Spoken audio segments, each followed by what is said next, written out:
সবাইকে শুভেচ্ছা সহ স্বাগতম। আসলে আল্লাহর নেয়ামত যে বান্দার জন্য কীভাবে দিয়ে থাকে আল্লাহর নেয়ামত, আমরা কীভাবে শুকরিয়া করবো আল্লাহর দরবারে।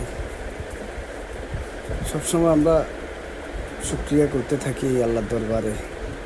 এই কাঁঠাল গাছ আমাদের মসজিদের প্রাঙ্গণে, এই কাঁঠাল গাছগুলো বেড়ে উঠেছে, এখানেই অসংখ্য কাঁঠাল ধরে আছে। আসলে আল্লাহর নেয়ামত আমরা শুকরিয়া না করে পারবো না। এই অফুরন্ত নিয়ামত আল্লাহ পাক তার বান্দাদের জন্য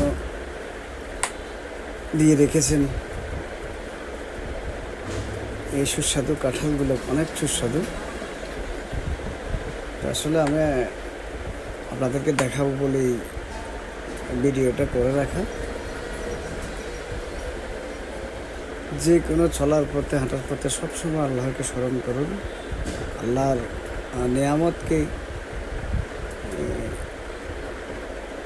স্বীকার করুন। আল্লাহর নেয়ামত বান্দার জন্য কত যে দিয়ে রাখছে আল্লাহ পাক রব্বুল আলামিন। অনেক অনেক কাঁঠাল ধরে আছে, সুবহানাল্লাহ।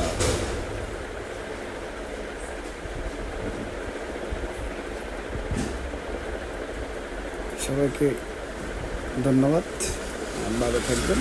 ভালো লাগলে মির্জা এক্সপোর্ট সাবস্ক্রাইব করবেন। ধন্যবাদ সবাইকে।